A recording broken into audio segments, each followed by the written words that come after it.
ఎట్లా అయితే అన్యాయాన్ని ప్రశ్నించాలో అట్లానే మనవాడు అనుకున్నప్పుడు ఒక మేధావి రిటైర్డ్ సుప్రీంకోర్టు జస్టిస్గా పనిచేసినటువంటి వ్యక్తి సుదర్శన్ రెడ్డి గారు, మరి అటువంటి బిడ్డకు వైస్ ప్రెసిడెంట్ ఆఫ్ ఇండియాగా ఒక కంప్లీట్ ఆపోజిషన్ పార్టీ అభ్యర్థిగా దేశంలో ఉన్నటువంటి అనేక పార్టీలు సపోర్ట్ చేసినటువంటి వ్యక్తి గెలవాలని కోరుకోవడం కూడా అది డెఫినెట్గా ఒక పాజిటివ్ ప్రాంతీయవాదం అవుతుందని చెప్పి నేను మనస్ఫూర్తిగా భావిస్తూ ఉన్నాను.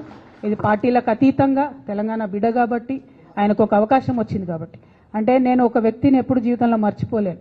శేషన్ గారు అని ఉండే, టిఎన్ శేషన్ గారు అని.